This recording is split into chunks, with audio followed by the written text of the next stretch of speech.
affaire à des sociétés structurées, c'est-à-dire que ce sont des PME, PMI, des petites et moyennes entreprises. Et donc c'est cette opposition entre le secteur formel et informel. Donc on est là aussi pour amener les gens à passer d'un secteur informel à un secteur formel. Le troisième critère au niveau du label, je pense, ce serait d'avoir un critère de progression. C'est-à-dire que la progression me paraît un élément intéressant. Quand on était dans l'inductif, c'est-à-dire entre nous, je pense qu'on est avec le label dans une communauté. Parce que le label, c'est quoi? C'est éventuellement on commence par 10, puis après on est 20, puis après on est 50, puis après on est 100. Mais dans le fond, c'est une communauté. Et cette communauté, elle doit avoir des liens, elle doit se regarder, se parler, échanger, etc. Donc je pense que si on prend le thème de la progression, c'est de dire par exemple que nos sociétés qui sont labellisées, elles ont par exemple un minimum de progression annuellement.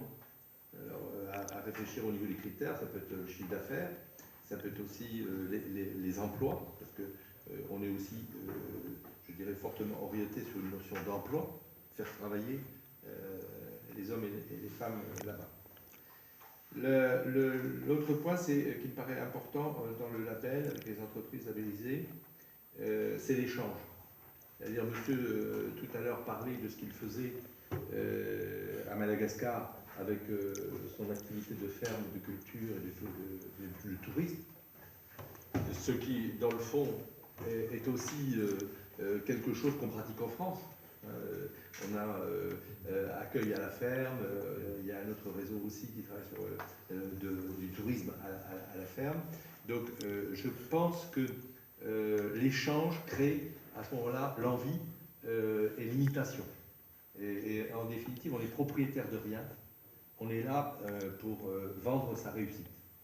C'est-à-dire que si on a quelque chose qui réussit, et dans le fond, les gens qui sont labellisés, ils doivent avoir cette attitude, c'est-à-dire qu'ils sont prêts à faire en sorte que l'imitation soit quelque chose de reconnu, de défendu.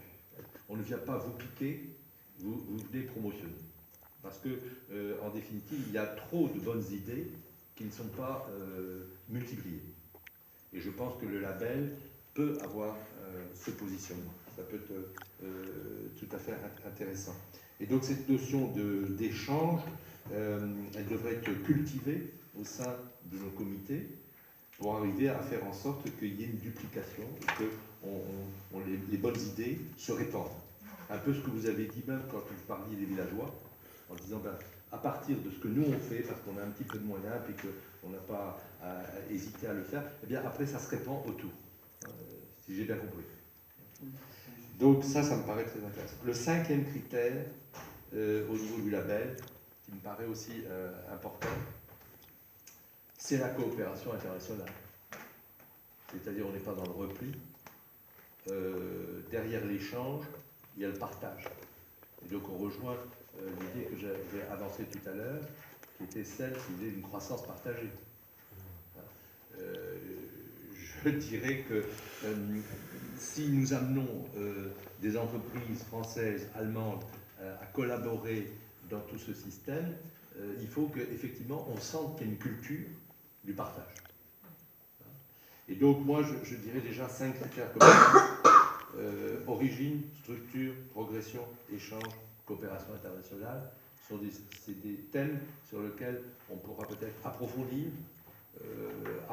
Alors on peut faire un petit tour de table, mais ce que surtout je souhaiterais, c'est que vous ayez mon mail, qui est pmp-net@wanadoo.fr, c'est-à-dire Paris, Marseille, Paris, PMP, le tiré du 6, derrière net, @wanadoo.fr. Et donc qu'on échange par mail, et moi à la limite après j'ajoute les noms aux noms pour qu'on soit une petite communauté à échanger de cette façon, et arriver à ce que disait Denis, c'est au bout de quelques semaines, voire quelques mois, on ait notre charte de labellisation. C'est-à-dire qu'on sache de quoi on parle et que c'est convenu entre nous, parce qu'on y a tous travaillé et qu'on a partagé ensemble cette idée. Ce label, je dirais, doit trouver, comme l'a dit Denis, sa concrétisation à travers une manifestation ici sur Paris ou région parisienne, où nous pourrions effectivement, entre guillemets, avoir les premiers labellisés et en même temps que ces labellisés soient fiers de présenter produits et services ici sur Paris.